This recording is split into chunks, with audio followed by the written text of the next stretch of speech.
and welcome to a brand new live edition of Dodgers Territory presented by Fox One. This is, if you're a Brewers fan, it's a heartbreaker. If you're a Dodgers fan, it was a nail biter, but that is it. It is a win. We'll take game one on the road. I'm Alanna Rizzo. That is Clint Pasillas. Thank you guys so much for being with us. We appreciate it very much. Rate us 5 stars, like, subscribe to Dodgers Territory, the podcast on YouTube, anywhere that you get your pods. Wow. Take a breath, my friend, because you and I were watching this 9th inning and I didn't think you were going to make it. It was not fun. It was close, but they got the job done. It was not fun. Mr. Music says, can my heart stop pounding at this point? Well, you want your heart to pound a little bit. That does say you're alive. This is a game that will definitely test the strength and conditioning of your heart. But the important thing is that's a Dodger dub. Dodgers take a win it 2-1 final. Dodgers take a 1-0 series advantage in the National League Championship Series. I told people earlier today that if the Dodgers win, today was a must-win game. The Dodgers win. And what is this? Is this the Blake Snell game? Is this the WTF was that game? Is this the Dodgers are inevitable? I'm not gonna let that. We're gonna talk about that play, right? The grand slam that ended up being a double play. We're gonna talk about that in a hot second. But this is, to me, is the Blake Snell game. This is to all the haters out there that said that Blake Snell could not get past the 5th inning. This is to all the people that said that what a waste of money that the Dodgers made in terms of signing this guy, the first big free agent off of the board in terms of the pitching market, and saying they wasted their money because he hasn't pitched very much. This is for all of those folks that said that both of the Cy Young awards in each league were BS, and that he wasn't worth it. So thank you, Blake Snell, for pitching an absolute gem of a game. 103 pitches, 69 of which were for strikes, 103 very low stress pitches. Could he have gone back out there in the 9th? Yeah, and we'll talk about that too. But my goodness, that was a great Blake Snell performance. You get game 1, statement game. You get game 1 on the road, even bigger statement. Yeah, Snell was phenomenal. You said all the adjectives there. I got this one as well. Looking at some stats, OptaStats pointing out Blake Snell's the first MLB pitcher to face the minimum through 8 innings of a postseason game since Don Larson, all the way back in 1956 in that perfect game. The only perfect game in World Series or in postseason history. That's for World Series history, rather. That's impressive. This was the Blake Snell game, and it should have remained the Blake Snell game. That insurance run it proved to be very important, but it also was the thing that took Blake out of this game, and then Roki just kind of didn't have it in this one, and then, apparently Blake Trinan's real good on a high wire. Maybe he has a future there in like the Olympics or a circus or something like that. Does escape damage. It was the Blake bookend game. Yeah. It was Blake Snell, Roki Sasaki fell apart there a little bit, and then it was Blake Trinan. So it was the Blake bookend game. Roki Sasaki didn't have it tonight. I don't know if it was because it was on the road. I don't know if it was because the pressure got to him. Sometimes you just don't have it. Again, Blake could have gone back out there, but then let's just say Dave sends him back out there, right? Mm-hmm. And he goes back out there for the 9th inning, and then he gives up the lead, then gives up the game. You're damned if you do, you're damned if you don't. Yeah, I mean, if you don't, I feel better knowing that at least it was Blake Snell's game. Listen, ultimately, he gets the win. It would have been nice to have a CGSO on the ledger there, but the Dodgers still win the baseball game. That's the most important part. And, maybe not stressing him for another 10 to 15 pitches that would have maybe got him somewhere, upwards of 120 pitches thrown for the day. Looking at the grand scheme of things, it makes sense. As a baseball fan, I want to see Blake Snell go back out there. I want to see him finish what he started because he earned that opportunity. I'm pretty sure he was involved in the decision-making as well. But again, it's hard to complain about this because the Dodgers win. The Dodgers won. So I will stop being an ass and I will step back from complaining about this, even though I know people in the chat. Your opinion is not singular. There's a lot of people that say that Dave should have put, Blake back out in the 9th inning. But what was Roberts thinking? You have a guy who pitched a gem. He did. He absolutely pitched a gem. I mean, but you know what? Maybe it could be the Blake Snell game. Maybe this is the Uribe game, because if Uribe wasn't such trash on the mound tonight in this situation, and I say that respectfully, we wouldn't have gotten that massive insurance run that, again, we could have used a couple more runs, because that was way too close for comfort. They had bases loaded, and then Blake Trinan ends up fanning him, and you get out of the game and you get out of the inning, and the whole momentum shift now is the Dodgers. Like, again, if you go on the road and you split on the road, you feel pretty good about that going home. We have an opportunity to go back to Los Angeles up 2-0, just like they did before. So, I mean, it worked out, so I'm okay with it. Dodgers 1-0. I'll say I will be the devil's advocate to help the Dave haters in the chat here. Obviously, I love Dave Roberts. He managed a winning ball game today.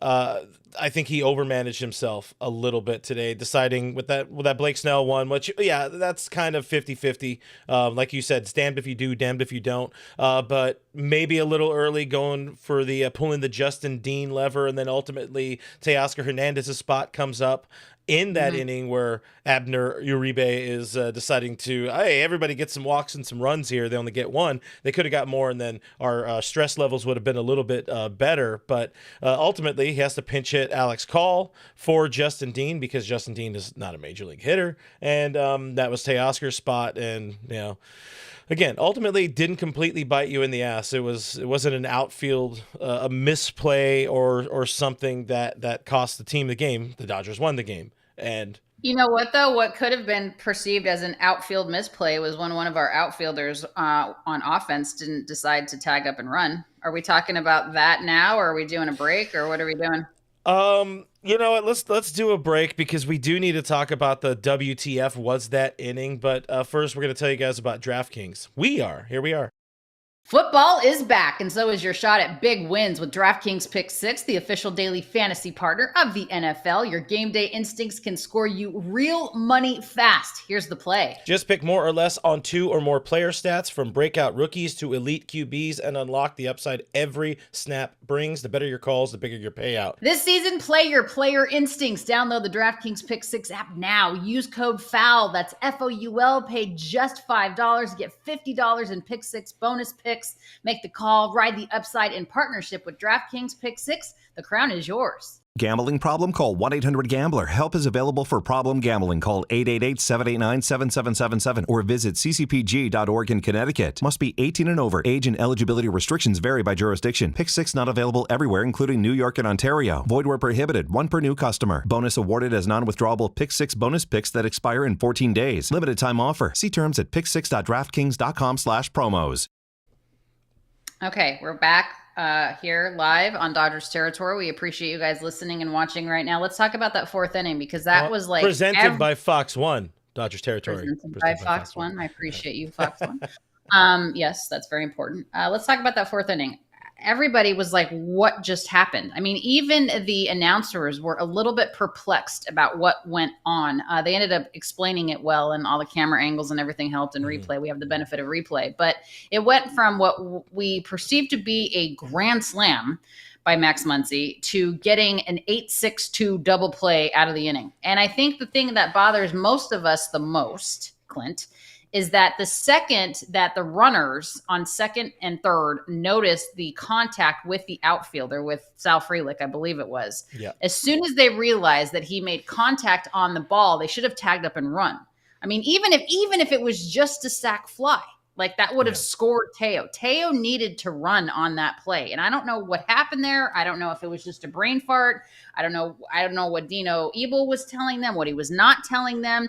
But Teo needed to, as soon as they realized that Frelick caught the ball off of the wall and made contact, you tag up and you score. At the very least, Teo should have scored. I don't know. Should have been in motion as soon as the catch was made. I don't know how you end up with 2 more umpires out on the field during the postseason, and nobody knew what the hell to do during that play. Teoscar Hernandez obviously got a lot of shit for that one. Yeah, he should have been tagging. His foot should have never left the base because he was going to score either way. If it was a base hit, if it was a grand slam, or if ultimately it turned into a sac fly. So there was problem number one there. Yeah, where was Dino in that situation? I had tweeted this, and obviously it being a sac fly at worst, that kind of changes, because where was Dino during the madness? Will Smith told Tommy Edman to go back to first base, and that's where everything kind of got thrown off. So ultimately, those two dudes would have been, I don't know if you call it doubled up, or they would have been, picked off at least at their respective bases, third and second, and that would have been the inning, and Teoscar his run doesn't count. It was a moment of the Dodgers being caught with their pants around the ankles, and there was nothing you can do about it. There was absolutely nothing they could have done about it. What was great, we'll dive into that more. What made that moment not hurt was Blake Snell going right back out there and just saying 1, 2, 3, fuck you. Yeah. I mean, sure, respectfully. Enough said. But yeah, what's your view there of that? I don't know. I don't think honestly anybody knew what the heck was going on. I mean, there's the grown men playing baseball that seemed confused. I was a little bit confused on the play. I mean, he should have scored no matter what. He should have tagged up and scored regardless of whether it was caught, not caught, any of it. Teo should have scored no matter what. Okay. Yeah. It was a weird play. They always say, you go to a baseball game and there's always going to be something you've never seen before. I've never seen a ball go off the wall, get caught, and then a guy gets the force at home and the force at third. Like I've never seen that before. So again, bad base running, not good direction. I don't know. Again, at the minimum, Teo should have scored.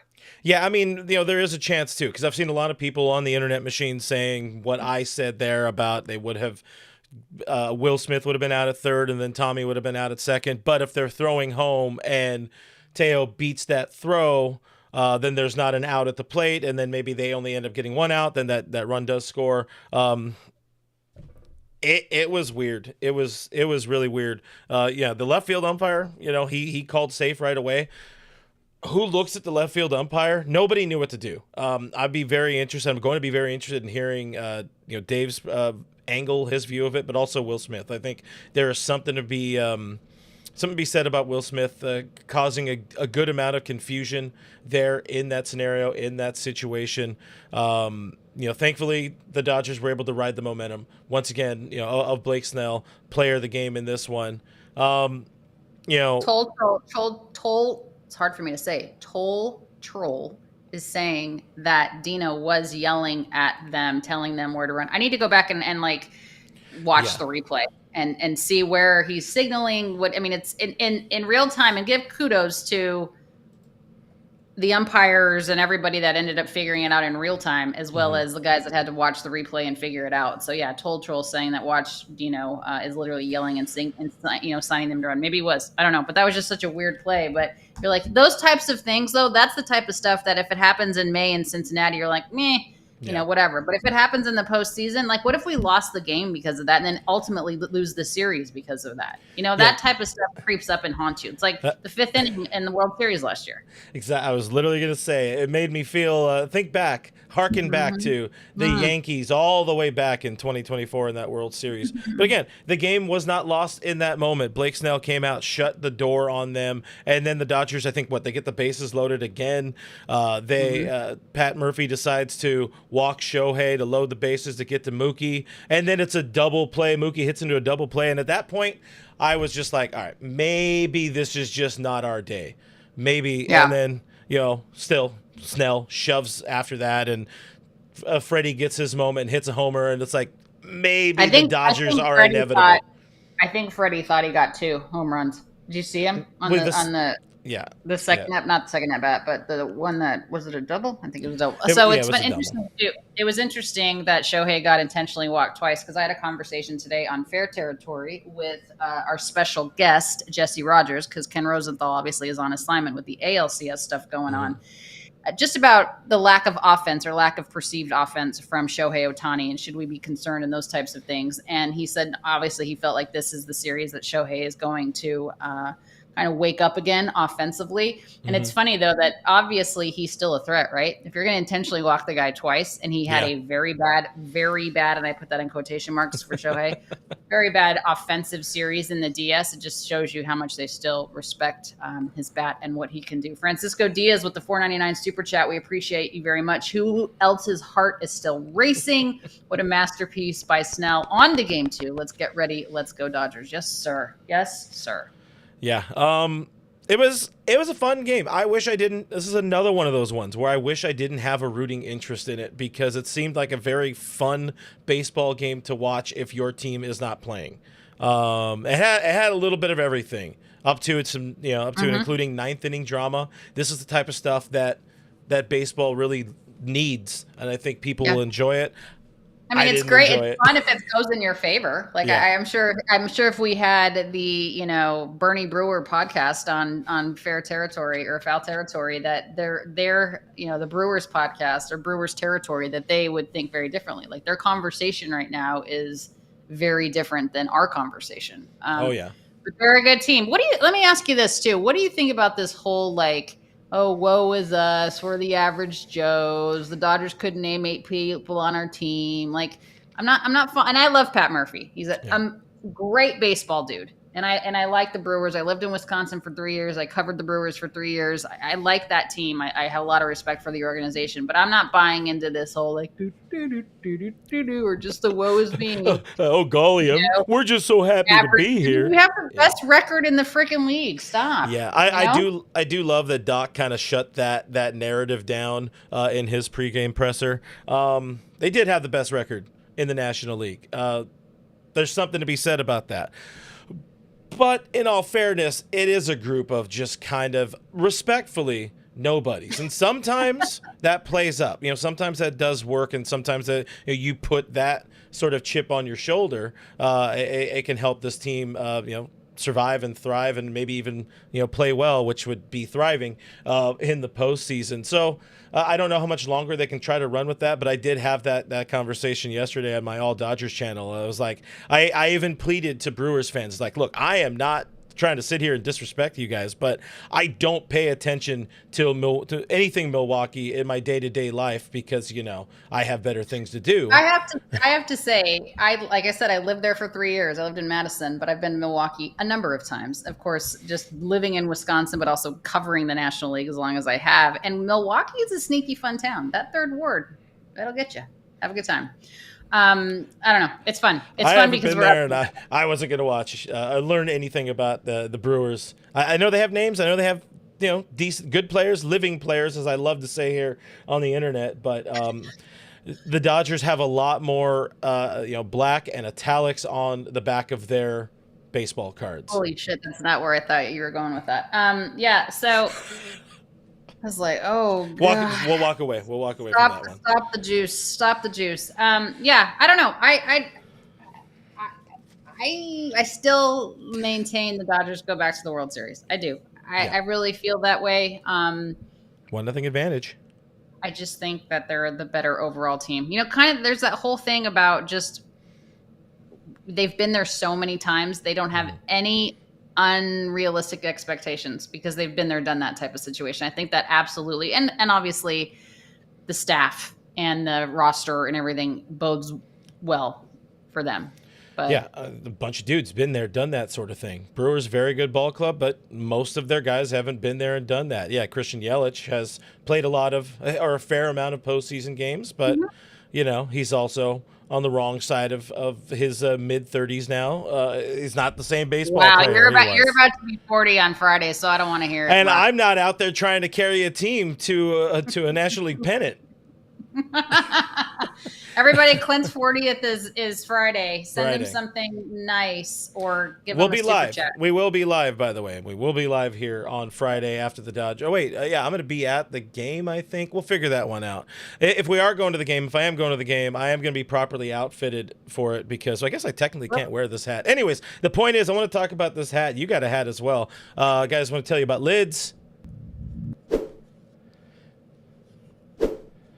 Lids always the go-to for all things MLB hats. As you can see, Alanna's got a pretty sweet hat there. It's got Dodgers on the front. Of course, I got a standard players hat. I don't wear my hat forward. You know this. It looks weird.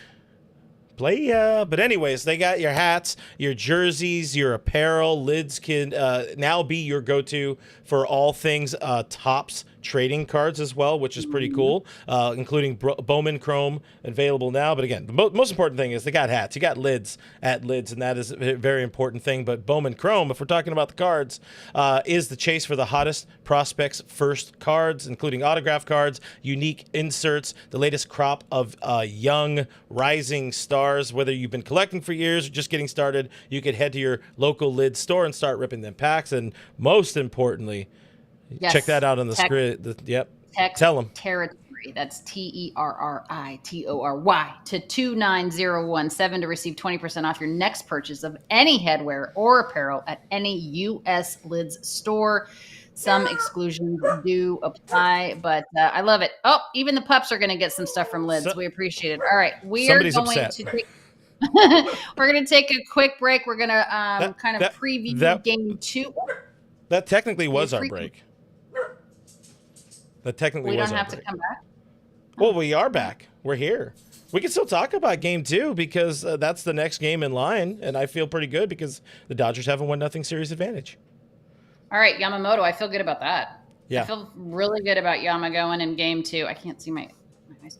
I feel good about Yama going in game 2. That's got to make, I would think, most people feel pretty good about things. I love our pitching staff right now. And I just feel like, again, had this conversation earlier today with Jesse on Fair, that this is the situation that we're in, and it's a good one because all season long, Clint, you and I were talking about or everybody. I mean, think about the embarrassment of riches it was coming into the season with the starting arms that we had, but nobody was together at the same time. Yama, I mean, he shoved, right? But he posted for the most part. I don't think Yama ever went on the IL, right? No. So, but everybody else, so everybody else was on the injured list, and we didn't have Glasnow and Snell together for quite some time. So we're lucky that at the right time of year, we have an opportunity in the postseason now to go up 2-0 against a very good Milwaukee team. And I like Yama on the road. He seems to pitch really well on the road.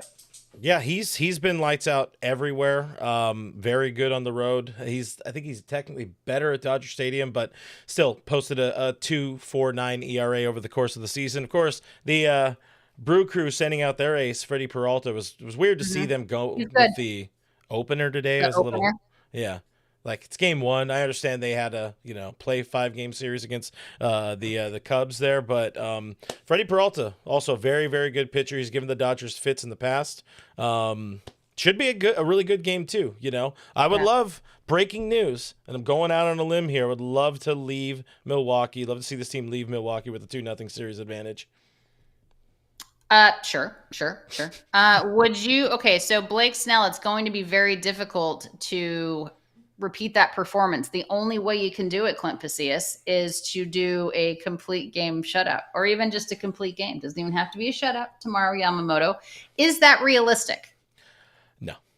No, absolutely not. It would be nice for Yama to finally get that no-hitter that we were robbed of earlier on the season, but more so he just needs to rebound from his previous outing. Wasn't great in his previous outing. I don't think he even got through 4 innings. I forget exactly what he did, but okay, nowhere near good, definitely not great. So Yamamoto needs to right the ship here, and it would be a nice time for him to do it against this lineup.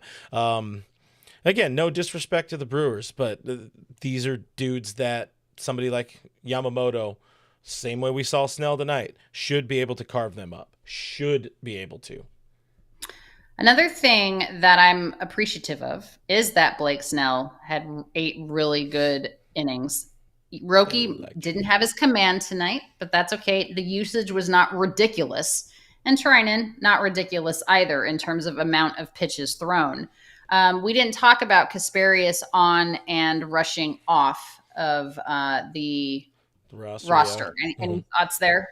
No, I understand it. You want an extra arm. You don't need to carry three catchers, but just didn't know if you had any additional thoughts on it. Not so much. I mean, that's the call I was expecting them to run with. It was either going to be there's either going to be Kasperius or Will Klein, and I think you just haven't seen as much Will Klein as where Benny Caps was somebody who pitched for this team last year in the postseason and the World Series. And I think if you're just adding him to be essentially the 13th arm on the pitching staff, it's a good addition. Hopefully he doesn't prove to be the series should not hinge on the addition of Ben Kasperius, but his role will be much more important than Dalton Rushing on the bench as the third catcher. For sure. Does the real Shohei Ohtani show up?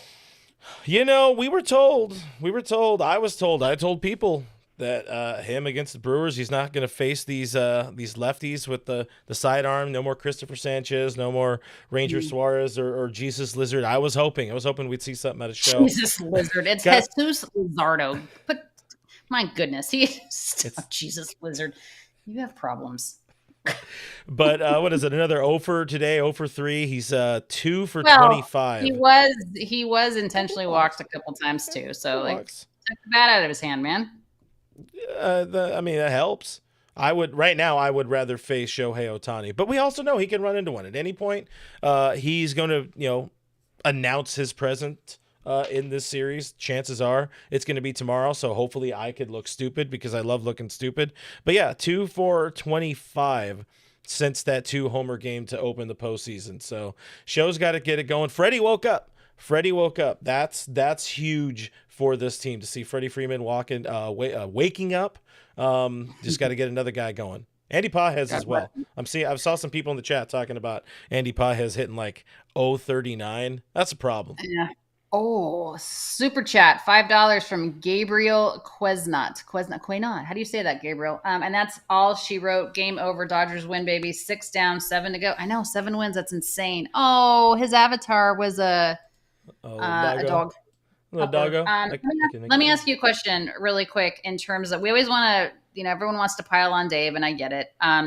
But a question could be raised. If we're going to get mad at Dave for taking Snell out and bringing Roki in, should we give Dave credit for realizing Roki was in massive trouble early, getting him out and blinging and bringing Trinan in? Bling. He's got that bling going.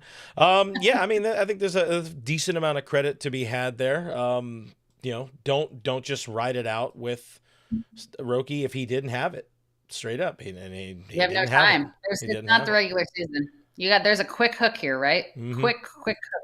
Mm-hmm. Most of the moves Dave did were okay. I think maybe again. I think he went to Justin Dean a little too early, and I just personally would have loved to have seen Blake Snell go out there for that 9th inning. But then maybe it would have been like that Yamamoto game where he was going for the no hitter, and things just very quickly unravel. Dodgers win. That's all we need. That's all we needed. Couple more. Yeah. 7 more wins. I know. 7 more wins. It's a beautiful thing. Lots of stakes. Jacob Brownson. Stakes. RBI. Oh, is he in the chat? What's going on, Jacob? Yes, sir. It's a stake game. Wait a minute. Is this the kid that's making all the damn steaks before the game? And every time he eats a damn steak, first of all, I'm worried about your cholesterol, bro. Every time this kid eats a steak, the Dodgers win. Yes. Is this him? It is him. However, it's not every time he eats a steak. He has to make a fresh steak that day because he did try to cheat the system and pre-make a steak the night before, and that is the one game the Dodgers have lost this postseason. You can't mess with superstitions. I can appreciate you, Jacob. Welcome to the chat, but be careful in terms of the tons of red meat. It depends on what he's putting on it. And I want to know what red wine you're pairing with the steaks, Jacob. That's important. Are you even old enough to drink? I'm not 100% certain he's old enough to drink. All right. If he's not, don't do it. Sometimes we have to do things that's not good for our bodies for our team to win. Like I am having way too many. It's either a prime or a monster every day. I'm starting to feel the handshake a little bit. So the Dodgers, we just sweep because your boy's heart. I'm 40 this week. Keep me alive, boys. Yeah. You got to go for sweeps here. You got to go for sweeps. All right. I don't want you to. No, that's not good. Stop drinking that. Mix in some water. Well, okay? If not, then I'm going to be a zombie here, and I got a lot of things I got to do. There's a lot of shiny bells and whistles, but Dodgers win. Dodgers win. Thank you guys for being with us. You can catch Clint and Jeff Snyder on All Dodgers with Clint Pasillas. That's coming up soon tonight. And then Clint and I are back tomorrow. Game 2 of this NLCS. Hopefully we're talking about a 2-0 series advantage before going back to Dodger Stadium. But appreciate you guys. We'll see you tomorrow. Don't forget, our store is open, DodgersTerritoryShop.com. You can scan that QR code, or you can just go to the website the old-fashioned way before QR codes existed, before Clint turns 40. DodgersTerritoryShop.com. We will see you tomorrow. Dodgers win. Go Dodgers. We'll see you mañana. Bye.